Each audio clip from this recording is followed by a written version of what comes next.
Hello everybody, my name is Austin, I use the pronouns he, him, and welcome to this episode of Literary Gladiators. In this video, I want to talk specifically about books that have been important to LGBTQ history and literature throughout the history of the United States.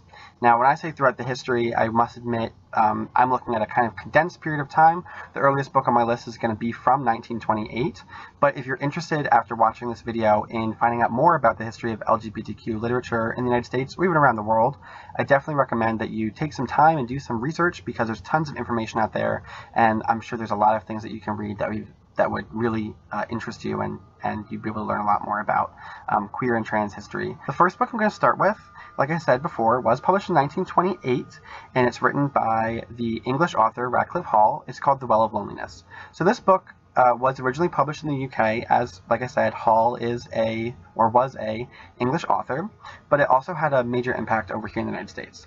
So The Well of Loneliness is one of the first mainstream books about lesbians that came in the West in general, and specifically in the United States. This book is really interesting because there's been some criticism lobbied at it, even though it was really groundbreaking in that it was a lesbian novel that kind of made its way into the mainstream, which is really cool. Criticism is that there's a lot of stereotypes involved with the main character, Stephen Gordon. So, a little history lesson here.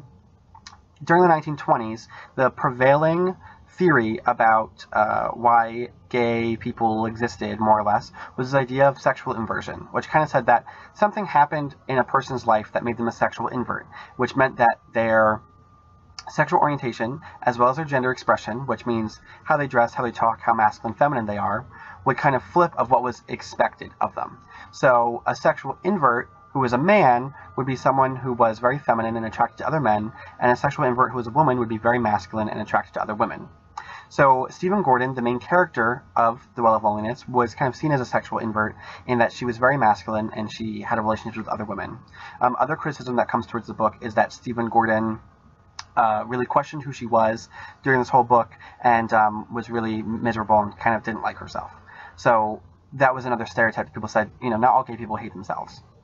However, this book was also really important because it was a major mainstream book that talked about lesbian culture and lesbian identity, and it was really important in that way. It was actually censored over in the UK. It was the subject of a lot of lawsuits over here in the United States, but to my knowledge, almost every time that someone tried to ban the book, a court withheld its ability to exist in the public under the clause of free speech. And by the clause, I mean, the right, First Amendment, blah, blah.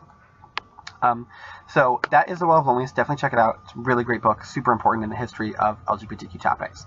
The next book I want to talk about, which is a kind of a jump from 1928, it was published in 1969, and it was written by John Donovan. It's called I'll Get There, It Better Be Worth the Trip.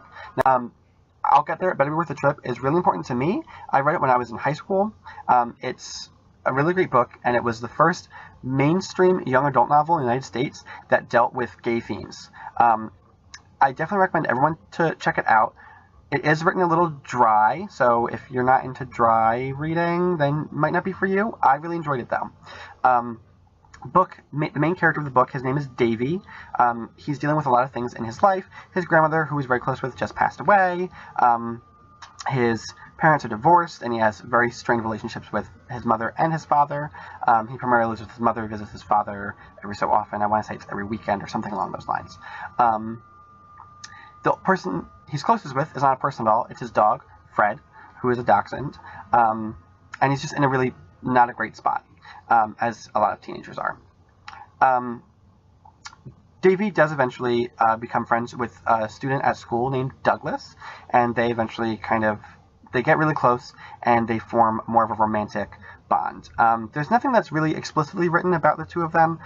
There's just one scene where they kind of start playing, and it turns into horseplay, and you can kind of tell from reading it that Davy has a lot of feelings, both romantically and sexually, for Douglas, but nothing officially really happens. The mother walks in, sees them playing with each other on the floor, and she gets really freaked out, and it's nothing is super explicit per se in the book, but there's a lot of reading between the lines. Kind of like if anyone out there has read A Separate Peace, you can tell that Jean is kind of in love with Phineas, even though it's never explicitly said. But this book is really great. I thoroughly enjoyed it. Like I said, I definitely recommend that you all check it out. And it was super important in the United States because, like I said, it was the first mainstream young adult novel to talk about gay themes and sexual orientation outside of being straight, really. The next book that I want to talk about was published in 1982. It's kind of similar in certain ways to I'll Get There, Better Be Worth the Trip, in that it was a mainstream young adult novel. Specifically, this one is about lesbian themes, and it's called Annie on My Mind. It's by Nancy Garden. So the main character of this novel, her name is Liza, and she's attracted to a schoolmate of hers whose name is obviously Annie, which is where the title of the book comes from. And it's about their relationship. Both of them kind of feel like they're outsiders in school, and they eventually form this relationship together. They become friends, and then they quickly kind of become more than friends. Liza specifically has a lot of feelings about that. She's not sure what that means, and I don't think she's really comfortable with the idea of being a lesbian. So eventually they kind of stop talking. They eventually go to college on their own separately. And then towards the end of the book, Liza eventually realizes that she's okay with who she is, and she does really like Annie, and she kind of reaches back out to her and see if that flame can be rekindled. Apart from the book itself dealing with these themes and that being really important in talk about in 1982, it was also the subject of a lot of censorship trials. There's a whole story about how there's an organization that donated this book and another book about two gay teenage boys to a lot of high schools in the South in general. I don't remember if it was specifically in one state. There's one school in particular that banned the book and said we're not going to deal with it. Someone sued the school, and eventually that case was ruled in favor of the book, said, yep, you're banning free speech. This book needs to be here. It's not salacious in any way. It's not going to harm these children. You need to keep it out. And the school, which had already spent almost $200,000, was like, well, we spent a lot of money fighting for this. We're not going to appeal it. We're just going to accept it. So that was a really important ruling for free speech. And it just was a really important ruling, obviously, for LGBTQ history and access to queer and trans themes in literature in high school. So that was really cool. The next books I want to talk about came 5 years later in 1987. This book is by Randy Shilts and it's called And the Band Played On. Now, some folks out there may have read this book already, or some of you might have seen the HBO film based off the book, but it's a super important book, and it chronicles the AIDS crisis in the United States from 1977, when the first known reported case of AIDS happened in the United States, up until 1985, which is when Rock Hudson announced that he was HIV positive and that he had AIDS.